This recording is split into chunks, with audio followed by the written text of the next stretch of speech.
Okay, this is a review for the movie Critters Attacks. If you're not familiar, Critters is one of the more successful of the Gremlins knockoff films. When Gremlins came out, there was a lot of just straight to DVD, straight to VHS knockoffs that were just little creatures, big appetites, causing a bunch of mayhem. A lot more horror comedies, and this was one of them. Although you could argue that the first one was a little more horror than comedy, but it was essentially just a kid and his friends stumble across some aliens and try to survive. And this one harkens back to that one a little more than the sequels did, because, I mean, in the end we went from just their house to the second one was the whole town. The third one they moved into the big city, and the fourth one they went out to space. I don't know what they did with the Critters TV series. There was a series of short episodes. I think it comes out to just shy of a full-length film, or it is enough that it could be a full-length film, but it's on Shudder exclusively. Can't really remember what the name of that one was, but yeah, it's on Shudder. And Critters Attacks is one I bought, so because I'm just a Critters fan. I don't know if you can see it. No, you can't. It's way up there, but it's I've got the Shout Factory collection. Personally, I thought it was worth it, just because I love cheesy 90s and 80s horror. Story on this one is essentially it's a girl trying to find her place in the world. She winds up getting forced to babysit to try and get an in with this college professor who happens to be on the board of admissions, and she's just, trying to get in fancy ass school. She's tried and failed several times, and while she's babysitting their kids, they end up going, or the ladies' kids, they end up going and going for a walk in the woods. They stumble upon this crashed ship that has a critter in it, and they help her because she's injured, and in the end they wind up running from the rest of the critters. And again, if you're not familiar, Critter is just essentially a little ball of fluff with a bunch of sharp teeth and a very bad demeanor. They can shoot spikes at you that are essentially laced with not a hallucinogen. They have a toxin that makes you fall asleep. They're narcolepsy spikes. Call them that. I don't know. I don't know if they actually have an official name. That's just the movie. Personally, I felt it was a good movie. I read horrible things about this movie. I think if I'm honest, I enjoyed it a lot more than I thought I would, because I had fallen for, I'd already heard people saying all these horrible things about it, how it's an absolute shit movie, and realistically, yeah, it's not the greatest movie, but originally, none of the Critters are. They're just popcorn flicks. You're not going in them expecting to, be watching the new It. It's not on that same upper echelon of horror movies. This is something you watch with pizza, and just, it's cheese. It's cheese. Several things I like. Some things I didn't like. I'm trying to do this without spoilers, although I will do spoiler-ish stuff later in case somebody did not want to watch it. The only returning character I saw from the original was Dee Wallace, which, a lot of horror fans already know who she is.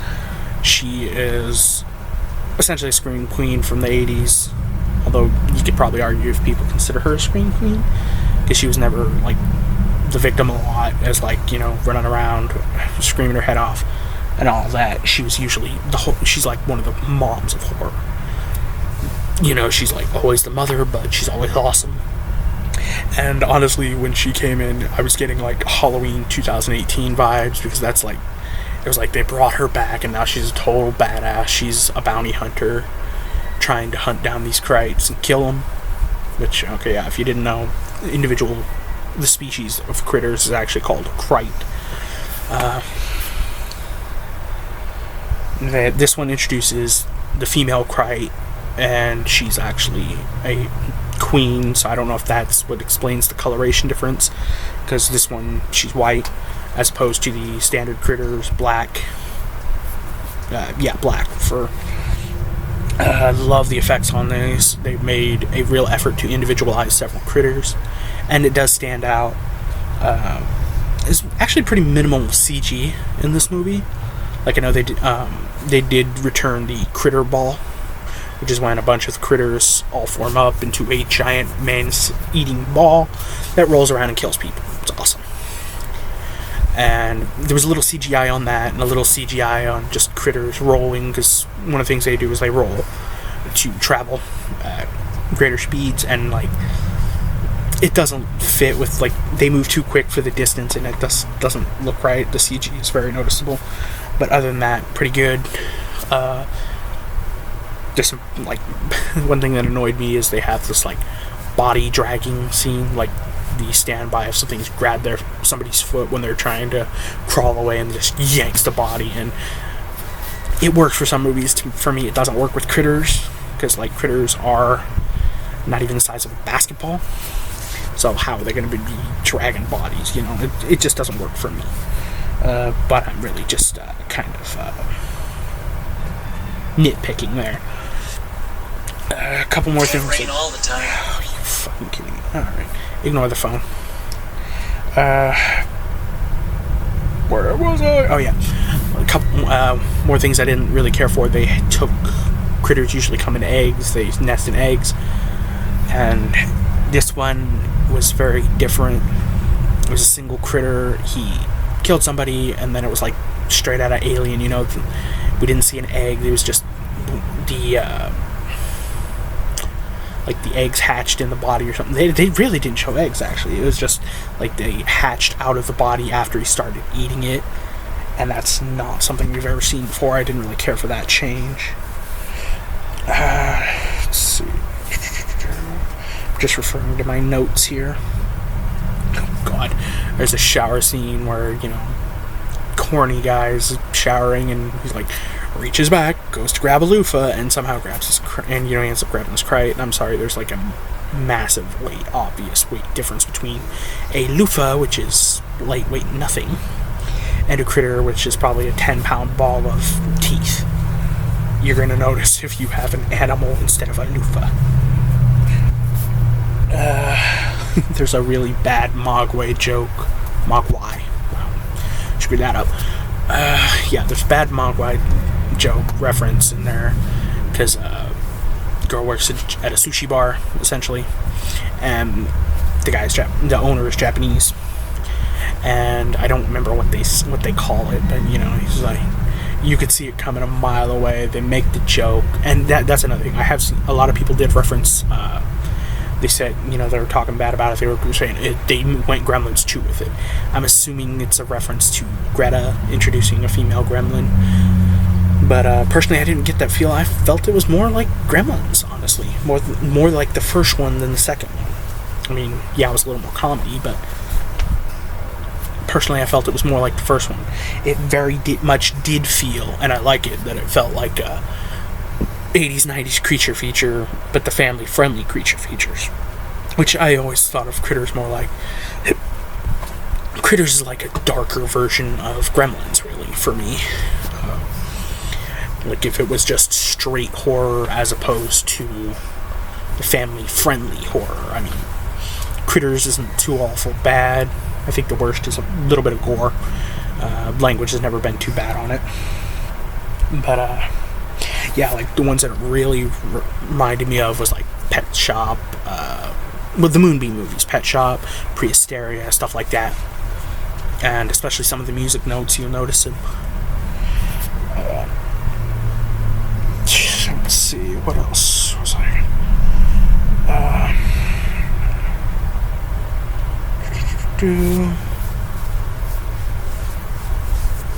Oh, yeah. Okay. Well, that might be a spoiler, so I'll hold off on that one. God. Okay, yeah. And, like, one last little complaint was, they had this, you know, I don't think this really qualifies as a spoiler. She's a bounty hunter. She has a special gun made to kill the Krites, and honestly, it feels like they phoned in the graphics on that. Usually you'd expect to see some kind of laser or something, but instead you see like this slight visual distortion at the end of the gun, and then the Krite just explodes. And it just seems like it looks more like I guess that would work. Yeah. But to me it looks like they just kind of cut the budget at the last second, and considering the gun is only used minimally, it seems like kind of a letdown. For the most part, this is just a nice kids versus monster movie, which is underutilized. You don't see them that often anymore because, for whatever reason, people don't want kids and horror mixed. Which makes no sense considering the success of it. Like I said, all told, this is better than I expected. I really did like the movie compared to what I was expecting. I had absolutely no hopes. I was expecting Sci-Fi Channel level stuff. Just really bad acting. And personally, I actually liked all the characters. There's only one guy who was like total douche. I hope he died. I will not divulge if he did or not. So, solid movie, worth at least watching. If you're a Critters fan, I would suggest checking it out. Maybe not run out and buy it, because it has, so far from what I've seen, mostly had negative reactions. I personally just disagree. If you don't agree with me, that's fine. That's your opinion. Go do you. The other great thing I did, I loved at the beginning, it like totally references the original Critters. In the original Critters, you see Charlie, which is actually the only character who's been in every Critters movie except this one. That's a spoiler, I'm sorry. For some people, that's a spoiler, but yeah, he's not in it, but at the very beginning it was like Charlie was riding his bike and he saw the alien ship, but he's town drunk, so nobody believes him. And in the beginning of this one, you had a kid driving by on a bike. He was doing some food delivery. Not Uber Eats, but, some knockoff. Actually, no, I think it was just Sushi King. So, yeah, he was just delivering for the sushi place, and driving by on the bike. He's the only person to see the alien go by. Kind of a little shout-out nod to the original Critters. I thought was cool. You really don't have to do stuff like that, but considering this movie is, 30 years old now, that's a pretty cool shout-out to do. Okay, that's the end of that. Like I said, good movie, worth watching. I personally would say worth buying. Maybe not at $20, but personally, that's, I bought it brand new, so I was paying $20. I would probably have rather waited till it got down to like 15. But that's actually the price I would have expected to pay originally, was 15. So, okay, that's for that. If you don't want any spoilers, go ahead and shut the video off. But I will get into some spoilerish stuff now. Let's see. They do this twist in this one. Previously, they didn't have a sound sensitivity that I can remember, but now they're super sensitive to sound. And I kind of didn't care for this because it was the way it was used was like a total cheat. They dummied onto it by turning on a police siren, and it literally just made two of them explode.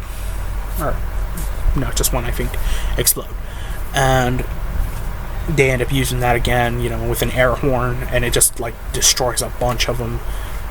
And I just really didn't care for that. It just seemed like a total cop-out, because they did, like I said, somehow they equate this that they multiply by eating. They nest inside the bodies or something, and they come out kind of like a ghetto-ass chest burster. I think they even show a scene where they're coming out of the body, and it looks like a mini chest burster, but it's a Krite instead of a xenomorph. And like I said, the new Krite is considered a royal Krite, and I don't know if that's how they do the whole, this is a royal Krite, it's the queen, it's the female, it's the only female we've been told about before. Previously, they've never actually gendered the Krites. Personally, I don't think they ever really had to, but I don't think, at the same time, I don't like the distinction that, only the male, there is a line by Dee Wallace, you're going to keep talking to the queen about you're here to keep the male Krites from taking over Earth or some crap like that. And I didn't really care for that because, like, I prefer the distinction, like, this is the royal Krite trying to keep them in line. I don't really think it was all that great to make it, no, this is just male versus female, because like I said, they rewrote the birthing process. Instead of Krites laying eggs, and I know I've seen a lot of people say that they're it's an asexual species, which it could be, I don't know. I never really thought about it. I always just assumed that the Krites were male and female. And, you know, the reason I say that is because the beginning of the end of 3 / beginning of 4, because those two tie directly into each other, there's this whole thing about them being the last 2 Krites, you know, so they had to be kept alive because you can't kill a species. It was a galactic thing. It was a galactic credo? I don't know. There's a law saying you couldn't kill any actual species, even Krites. And I just didn't really care for the, you know, like, forced they forced, like, oh, all the male Krites are, you know, evil bottomless pits and all that. It just seemed like way too much trying to force fit stuff in. There's like a couple deaths in there that I just didn't really care for. Like, it's not so much the death, but like the kid from the beginning who does the Charlie bike riding scene. He's the first one. The kid dies, and he actually happens to be the nephew of the guy who owns the sushi place. And this is like 45-50 minutes into the movie that one of the Krites spits out the kid's shoe, and the guy recognizes it. That's Kevin's sneaker. I've never seen a Krite puke anything up, but as far as the actual movie goes, this is like 24 hours in the time frame of the movie after they ate the sneaker. Based on, if you want to go like that, Krite digestion habits, it would have been totally dissolved, or he would have spit out both sneakers. You know, either way, it just doesn't work for me. It's too obvious, like, oh, they just did that for plot. And then he goes on and does this horrible kung fu fighting crap. And it's just terrible. I didn't care for how they changed the spikes. They completely cut the narcoleptic effect. They don't make anybody drowsy. They just, like, have it sticking out of a kid's neck. And he stays perfectly awake the entire time. And there's another scene where, like, the spikes are used. They're, like, not mentioned. They're just stuck in the cop's body, and, like, we're supposed to believe that the Krite got in front of the cop inside the car and managed to do the spikes to kill him, when he could have very well just ate him from behind or something. Again, that's really just kind of nitpicking. I wasn't trying to, like, find things just to complain about. I hate doing that. Personally, I don't like going into any movie with expectations because you always fuck it up. Like I said, I mentioned before about the Krites, you know, the royal critter trying to stop the male Krites from taking over the world. There is a couple scenes where you see, like, Krite versus Krite aftermath, and, you know, it makes it look like she totally jacks them up, which it looks cool, but you don't really see any of it. And then later on, towards the climax of the movie, you actually have her fighting the male Krites, and it's just, like, really a letdown. Like, you would think they would have tossed a little CG there to make it look a little more cool, but instead it's just like, you can tell it's just somebody kind of throwing just pieces against walls and whatnot, and it just kind of cuts the movie, the realism a little bit. It's just kind of a letdown. You finally get to see the Krite versus Krite action. I would have hoped to see it a little bit more well done. Like I said, all told, this is a better movie than I expected. I was expecting total crap. Sci-Fi Channel, and I sound like I'm banging on Sci-Fi Channel.